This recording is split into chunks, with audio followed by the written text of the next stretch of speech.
Hello friend. आज हम Excel के अंदर वी लुकअप फॉर्मूले को समझेंगे। वी लुकअप को समझने से पहले हम ये जान लेते हैं कि लुकअप होता क्या है एक्चुअल में लुकअप का यूज़ क्या होता है। अगर मेरे पास कोई डेटा है, लाइक ये डेटा मेरे पास रखा हुआ है जहाँ पर कुछ आईडीज लगी हुई है एम्प्लॉय की, उनके नेम लिखे हुए हैं, उनके डेजिग्नेशन लिखा हुआ, उनका सैलरी है। ये तो मेरे पास एक छोटा सा टेबल है जिसको अपन ने वी लुकअप समझने के लिए बनाया है।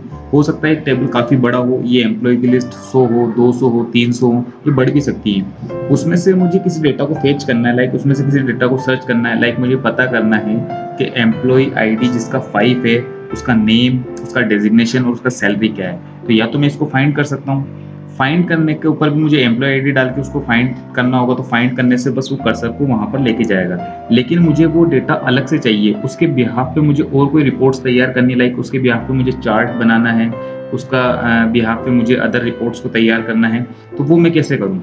तो इसके लिए मुझे यहाँ पर क्या करना होगा, लुकअप यूज़ करना होगा। अब लुकअप में कई तरीके से लुकअप होता है। अभी जो मेरा डेटा है वो वर्टिकल फॉर्मेट में है, लाइक ये वर्टिकली, ये जो फॉर्मेट है ये वर्टिकली है। हो सकता है ये हॉरिजॉन्टल फॉर्मेट में भी हो, लाइक ये जो टेबल नंबर्स दिख रहे हैं आपको, एम्प्लॉय आईडी है, ये इस तरीके से नजर आते हैं। अगर इधर होता तो ये हॉरिजॉन्टल होता, यहाँ पर ये है मेरा वर्टिकली फॉर्मेट। ये वर्टिकली फॉर्मेट है, इसीलिए यहाँ पर हम वी लुकअप फॉर्मूले को यूज करेंगे। यहाँ पर जो वी लुकअप में वी स्टैंड कर रहा है, V stand for vertical. V means होता है वर्टिकल, यानी कि वर्टिकल लुकअप हम जानेंगे। तो आइए फ्रेंड समझते हैं वर्टिकल लुकअप को।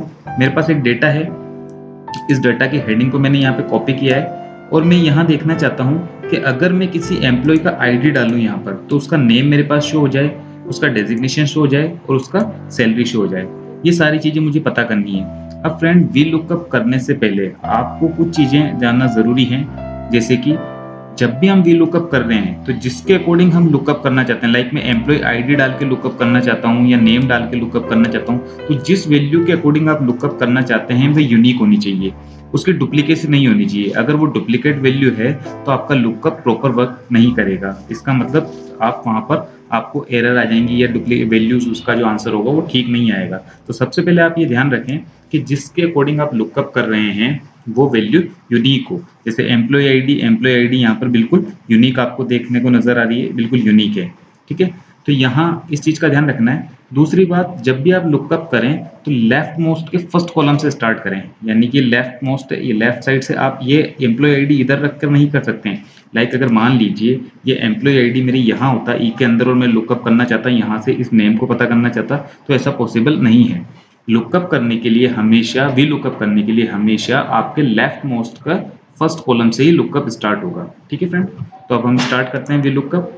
तो सबसे पहले मुझे गेट क्या करना है, मुझे पता करना है एम्प्लॉय आईडी का नेम डाल के, मैं यहाँ पर उसका एम्प्लॉय आईडी डाल के उसका नेम पता करना चाहता हूँ। तो मैं फॉर्मूला लगाऊंगा नेम पे। मैंने यहाँ पे इक्वल प्रेस किया, वी लुकअप, वी लुकअप मैंने यहाँ पे दबाया।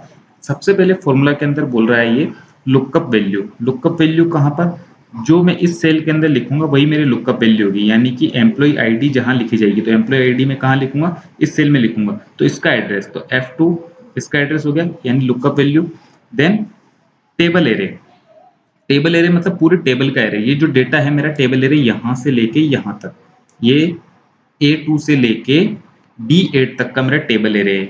इसको कोमा लगा के मैंने ये सेलेक्ट कर दिया। फिर बोलता है column index number. Column index number means कौन से कॉलम की वैल्यू को आप फेच करना चाहते हैं, नेम। तो जो कॉलम है, ये देखिए आप, ये जो देख रहे हैं बॉर्डर, ये जो नेम है ये कौन से नंबर पे आ रहा है, नंबर पूछा है फ्रेंड। इसके अंदर ध्यान देने वाली बात यह है कि यहाँ पर नंबर की बात हो रही है, ना कि कॉलम की बात हो रही है। कॉलम का नंबर, कॉलम का नेम, जैसे कि यहाँ पर A B C, ये कॉलम का नेम है ABC, तो यहाँ पर नंबर बताना है इस रेंज के अंदर। इस रेंज के अंदर पहला नंबर तो इसका हो गया, दूसरा नंबर इसका हो गया, यानी कि नेम का नंबर क्या हुआ, 2। तो यहाँ पर आप लिखेंगे 2। ये दूसरा नंबर आपने नोट कर दिया यहाँ पे 2। देन उसके बाद ये बोल रहा है ट्रू एंड फॉल्स। तो यहाँ पर मैं अभी ले लेता हूँ फॉल्स, यानी कि एग्जैक्ट मैच, मुझे एग्जैक्ट मैच कराना है। अभी हम इसको भी समझेंगे ट्रू का यूज क्या है। फिर देन ब्रैकेट क्लोज करिए और एंटर प्रेस करिए। अभी यहाँ देखिए वैल्यू आ रही है not applicable. Not applicable value आ रही है क्योंकि यहाँ पर एम्प्लॉय आईडी में मैंने कुछ नहीं दिया है। अगर मैं यहाँ एम्प्लॉय आईडी देखता हूँ 1 और एंटर प्रेस करता हूँ, तो देखिए मोहन का नाम आ गया। 5 एंटर प्रेस करता हूँ तो रोहित का नाम आ गया, ये देखिए 5 और रोहित है ना। यहाँ मैं अगर प्रेस करता हूँ 7 और यहाँ देखता हूँ तो विनोद का नाम आ गया। इसका मतलब मेरा वी लुकअप प्रॉपर वर्क कर रहा है। तो फ्रेंड देखिए कितना ईजी है। अगर हमें किसी भी डेटा को फेच करना है एम्प्लॉय आईडी डाल के, तो कई कंपनीज ऑर्गेनाइजेशन में सबसे ज़्यादा अगर आप एक्सेल के बिहाफ पे इंटरव्यू देते हैं तो सबसे ज़्यादा वी लुकअप पूछा जाता है। वी लुकअप इसीलिए पूछा जाता है क्योंकि रिपोर्ट्स तो मैनेज हो जाती है, लेकिन उसमें से अगर मुझे डेटा को फाइंड करना है, MIS रिपोर्ट बनानी है, तो वहाँ वी लुकअप का यूज होता है। तो आज हम जो जान रहे हैं आज की क्लास में बेसिक वी लुकअप समझ रहे हैं। आगे के मेरे जो और वीडियोस होंगे उसके अंदर हम एडवांस वी लुकअप को जानेंगे, है ना। दो टेबल में से डेटा को कैसे फेच करते हैं, अगर ये डेटा अगर अदर शीट्स पे मुझे निकालना है तो कैसे फेच करते हैं, इस सभी को हम जानेंगे। तो पहले आप बिगनर लेवल से स्टार्ट करिए, बिल्कुल जीरो लेवल से स्टार्ट करिए, जहां पर हम पहले वी लुकअप को जानते हैं, ताकि आगे के एडवांस वी लुकअप को जानना आपके लिए ईजी हो जाए। तो फ्रेंड यहाँ हमने जाना, ये एक वैल्यू के लिए मैंने यहाँ फॉर्मूला लगा दिया। अब मुझे दोबारा यहाँ चाहिए तो मेरे को यहाँ पे फिर वी लुकअप लगाना है।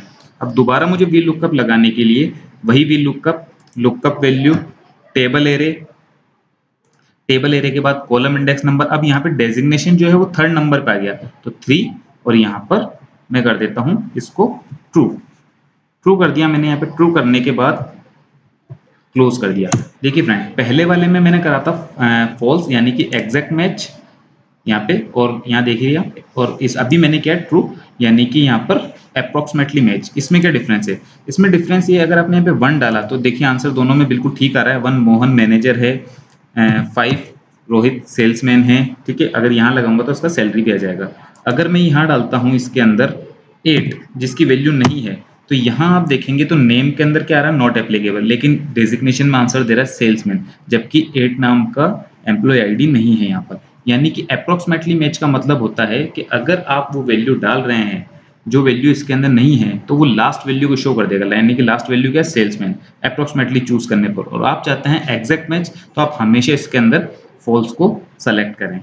ठीक है फ्रेंड्स, तो आई होप आप समझ चुके होंगे कि वी लुकअप को हम किस तरीके से लगाते हैं। तो एक बार ये एग्जांपल्स को आप नोट करें और इसके एक बार आप प्रैक्टिस कर लें, जिससे आपको आइडिया हो जाएगा कि वी लुकअप किस तरीके से काम करता है। वी लुकअप करने के बाद जब ये वीडियो आप कंप्लीट कर लें, तो मेरा नेक्स्ट वीडियो भी मैं अपलोड करने वाला हूँ, जिसके अंदर अपन जानेंगे कि अगर मैं एक बार फॉर्मूला लगाऊं और ड्रैग करके सभी पे वो फॉर्मूला ऑटोमेटिक कैसे लग जाए। अभी अपन को सभी के लिए इंडिविजुअल लगाना पड़ रहा है, और हम जानेंगे कि एक साथ कैसे लग जाए। फिर आगे के वीडियोस में हम जानेंगे कि एडवांस वी लुकअप को हम कैसे यूज़ करते हैं। Thank you friends. अगर आप चाहते हैं कि इसी तरीके के वीडियोस आपको मिलते रहें, तो हमारा जो चैनल है इस पे computerjane.com के नाम से है, और इस वीडियो को आप सब्सक्राइब करना ना भूलें और बेल आइकन पे ज़रूर क्लिक करें, जिससे आपको जो भी हम वीडियोस अपलोड करें उसके नोटिफिकेशन मिलते रहें। Thanks friends watching this videos.